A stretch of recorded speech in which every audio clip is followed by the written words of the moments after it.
بسم اللہ الرحمن الرحیم۔ السلام علیکم۔ گزرے وقتوں کی بات ہے، بغداد شہر میں ایک گاؤں تھا جو سرسبز اور قدرتی حسن و جمال سے مالا مال تھا۔ وہاں کا باسی مالدار اور آسودہ حال تھا۔ اللہ تعالیٰ کی بے پناہ نعمتیں موجود تھی، مگر اس گاؤں کے لوگ شان و شوکت اور دولت پر غرور کیا کرتے تھے۔ سب لوگ دولت مند تھے، زرعی زمینوں اور باغات کے مالک تھے۔ زمینوں کے وہاں سے گزر والوں نہریں سیراب کیا کرتی تھی۔ مال دولت نے لوگوں کو مغرور کر دیا تھا۔ یہ مال و دولت کسی ایک انسان کے پاس نہیں تھا، بلکہ پورا گاؤں بے تحاشا دولت مند تھا، سوائے چند مسلمانوں کے۔ وہاں پر کافر کم تھے اور زیادہ مسلمان تھے۔ اس گاؤں کا سردار ایک ہندو پنڈت تھا۔ پنڈت کی ایک بیٹی تھی جس سے وہ بے پناہ محبت کرتا تھا۔ بیٹی بہت زیادہ انا پرست مغرور تھی۔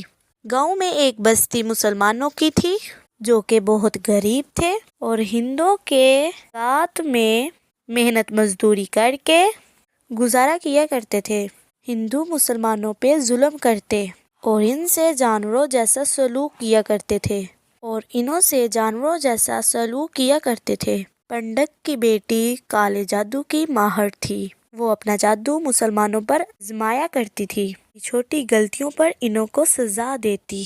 اپنے جادو سے مسلمانوں کو جانور بنا دیا کرتی تھی۔ پنڈت کی بیٹی مسلمانوں کو مجبور کرتی کہ وہ بتوں کی پوجا کرے۔ جب مسلمان انہوں کو انکار کرتے، جب سے اس کا ظلم و ستم حد سے بڑھ گیا، مسلمانوں میں سے ایک بزرگ شخص نے اللہ تعالیٰ سے دعا مانگی، یا رب کریم، جو ہماری چند یہاں ایک نسلیں بچی ہیں، ان کو تو بچا لے۔ اس پنڈت کی بچی نے ہمارا جینا حرام کر دیا ہے۔ کوئی بھی ہمارا مسیحا نہیں ہے، نہ ہی دولت ہے، نہ ہی جسمانی طاقت ہے۔ یا اللہ تعالیٰ ہمارے لیے ایسا کوئی مسیحا بھیج جو صرف طاقتور ہو، تاکہ اس لیے اس پنڈت کی بیٹی کو اس کے ظلم و ستم سے باز رکھ سکے، ورنہ یہ تمام مسلمانوں کا نام اور نشان ہٹا دے گی، نہ ہی یہاں کوئی تمہارا نام لینے والا نہیں ہوگا۔ اللہ تعالیٰ نے اس بوڑھے کی دعا کو سن لیا کہ ہوا یوں، ایک عجیب واقعہ ہوا۔ سردار پنڈت جنگل میں سیر کر رہا تھا۔ اچانک ایک ایسا ہوا کہ ایک سانپ نے اس کو ڈانس لیا۔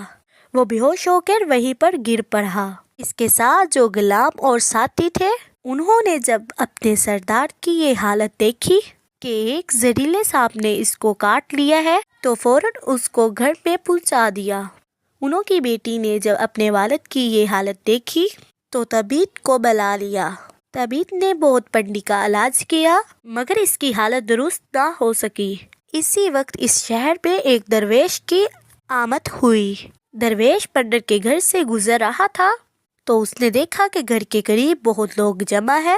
درویش انہوں کے پاس گیا اور ایک آدمی سے پوچھا، یہ کیا معاملہ ہے؟ تو وہ آدمی کہنے لگا، یہاں سردار کو ایک سانپ نے ڈھانس لیا اور کوئی بھی تعبیر اس کا علاج نہیں کر پا رہا۔ اس آدمی نے درویش سے پوچھا کہ تم کون ہو؟ تو درویش نے کہا، میں مسافر ہوں۔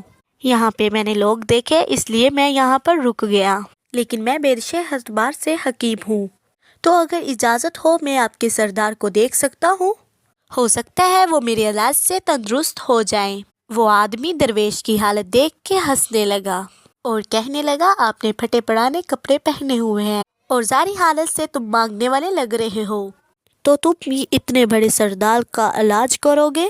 یہاں کے طبیب تو علاج نہیں کر سکے، تو تم کیا کر لو گے؟ ہمارے سردار کسی غریب سے علاج نہیں کروائیں گے۔ درویش کہنے لگا، اگر آپ اپنے سردار کی جان بچانا چاہتے ہو تو مجھ کو اندر آنے کی اجازت دو۔ تو وہ کہنے لگا، ٹھیک ہے، میں اندر سے اجازت لے کر آتا ہوں۔ اور وہ اندر آیا اور پنڈت کی بیٹی سے کہنے لگا، ایک آدمی آیا ہے اور دیکھنے میں فقیر لگتا ہے، لیکن وہ کہہ رہا ہے کہ میں پنڈت کا علاج کروں گا اور وہ زہر تیزی سے پھیل رہا ہے، اس کو نکال کر پھینک دوں گا۔ وہ کہنے لگی، ٹھیک ہے، اس کو اندر بلا لو۔ جب درویش اندر آیا تو اس نے دیکھا کہ وہ زہر کی وجہ سے تکلیف میں ہے۔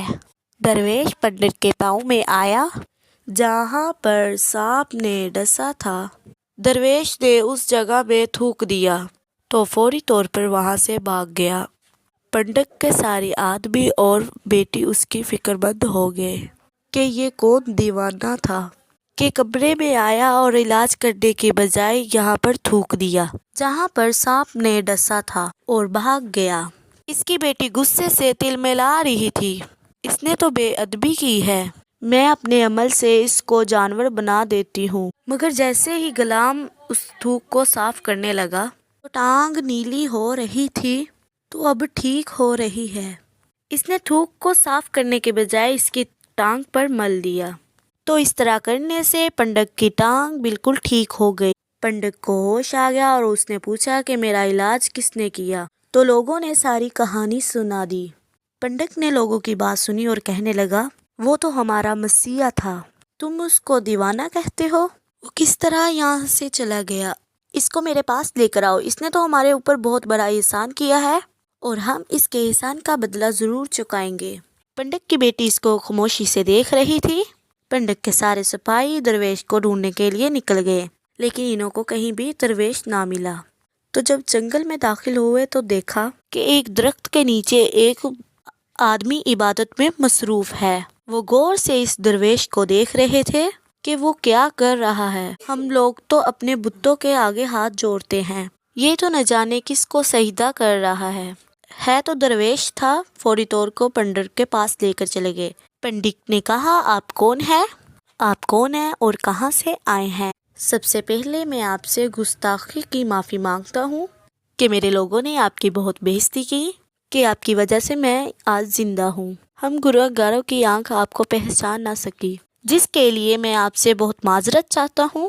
میں آپ سے گزارش کرتا ہوں کہ یہ گھر اور یہ گھوڑا آپ رکھ لیجئے۔ درویش نے مسکرا کر پنڈت سے کہا یہ گھر اور گھوڑا بہت قیمتی ہے کہ میں اس گھر میں گھوڑے کے ساتھ اکیلا رہوں گا۔ پنڈت نے کہا، آپ فکر مند نہ ہوئیں، گھوڑے کے ساتھ آپ کو ملازم بھی دے جائیں گے۔ پنڈت بولا، آپ میرے معزز ہیں، آپ نے میری زندگی بچائی۔ یہ میری بیٹی سامنے ہے، میں اپنی بیٹی کی شادی آپ سے کروا دوں گا، لیکن میری ایک شرط ہے، جو کچھ میں آپ کو دے رہا ہوں اس کے بدلے آپ کو اپنا مذہب چھوڑنا ہوگا۔ میرے خاص ملازم نے آپ کو نماز پڑھتے ہوئے دیکھا ہے۔ ہم بتوں کے آگے سجدہ کرتے ہیں اور جو آپ جس کے سامنے سجدہ کر رہے ہیں وہ آپ کا خدا ہے اور آپ مسلمان ہیں۔ میں آپ سے گزارش کرنا چاہتا ہوں یہ سب کچھ لے لیں اور اپنے مذہب کو چھوڑ دیں۔ کیا آپ ایسا کر سکتے ہیں؟ درویش کہنے لگا، یہ اپنا گھوڑا اور گھر اور اپنی بیٹی اور نوکر چاکر اپنے پاس رکھیں، میں اسی حالت میں خوش ہوں کہ میں ایک مسلمان ہوں۔ ان تمام نعمتوں کو ٹکراتا ہوں۔ میں جان تو دے دوں گا لیکن اپنا مذہب نہیں چھوڑوں گا۔ جس رب نے مجھے پیدا کیا اس رب کو میں چھوڑ کے آپ کے پاس کیوں آ جاؤں؟ اور کہ ان پیسوں کے لیے مجھے بس آپ کی زندگی چاہیے، یہ سب تو مجھے جنت میں مل جائے گا، اس لیے میں اپنی درویشی میں ہی خوش ہوں۔ اللہ تعالیٰ نے جس مقصد کے لیے بھیجا ہے بس وہ مقصد پورا ہو جائے۔ یہاں کے مسلمانوں پر بہت زیادہ ظلم ہو رہا ہے، بس انہی کے لیے مسیحا بن کر آیا ہوں۔ یہ کہہ کر وہ جانے لگا اور پنڈت نے درویش کو روکا اور کہنے لگا، میں نے اعمال کے لیے آزمایا تو تم اپنے مذہب کو چھوڑنے کے لیے نہ راضی ہوئے۔ اگر تم یہی سب کرنے آئے ہو تو ہم ہرگز بھی ایسا کرنے نہیں دیں گے۔ کیا تم جانتے نہیں ہو کہ ہم کتنے طاقتور ہیں اور میری بیٹی اپنے جادو پہ اتنی ماہر ہے کہ اب یہاں پر تمہیں کھڑے کھڑے جانور بنا سکتی ہے۔ درویش کہنے لگا، اس نے جانور بہت کمزور لوگوں کو بنایا ہے، یہ مجھ کو بنا کر دکھائے تو بات ہے۔ اس سے پہلے کہ پنڈت اپنی بیٹی کو مشورہ دیتا اور اس درویش نے ایک پھونک ماری اور وہ اسی وقت چھپکلی بن گئی اور درویش کے آگے کچھ نہ کر پائی، اور وہ درویش کے قریب آئی، اپنا زہر ان پر پھینکنا چاہتی تھی، مگر درویش جاننا چاہتا تھا کہ وہ کیا کرنے والی ہے۔ اسی وقت انہوں نے اس کے منہ پر تھوک دیا۔ تھوکنے کی دیر تھی وہ جلنے لگی، جس سے اس کا چہرہ پگھلنے لگا۔ پنڈت بھاگتا آیا اور درویش کے قدموں میں گر گیا اور معافی مانگنے لگا اور کہنے لگا، حضور اس غلطی کے لیے مجھے معاف کر دے، میں نے سچ میں آپ کو بہت کمزور سمجھا۔ اگر میری بیٹی ٹھیک ہو گئی میں آپ سے وعدہ کرتا ہوں یہاں جو لوگ کھڑے ہیں وہ مسلمان ہو جائیں گے، میرے سپاہی بھی مسلمان ہو جائیں گے۔ درویش کہنے لگا نہیں، میں آپ کو دین میں شامل کرنے کے لیے یہ سب کچھ نہیں کر رہا۔ جو تم لوگ مسلمانوں پر ظلم کرتے ہو، اس ظلم کو ختم کرنا چاہتا ہوں۔ ہمارے دین میں جبر نہیں ہے۔ اگر تمہاری بیٹی انسان بن کے رہے گی اور کسی کو تکلیف نہیں دے گی تو اس کو اصلی حالت سے لانے کے لیے میں خود اللہ تعالیٰ سے دعا کروں گا۔ اور پنڈت کہنے لگا ہاں، میری بیٹی اصلی حالت میں آئے گی اور کسی کو بھی تکلیف نہیں دے گی۔ میں بھی آپ سے معافی مانگتا ہوں کہ جو میری بیٹی نے کیا ہے کالا جادو، میں آج سے بعد اس سے نہیں کرنے دوں گا۔ درویش نے اس چھپکلی پر دوبارہ پھونک ماری تو وہ انسان بن گئی، تو درویش کے قدموں پر گر پڑی اور کہنے لگی مجھے معاف کر دے، میں نے آپ کو سمجھنے میں بہت بڑی غلطی کی۔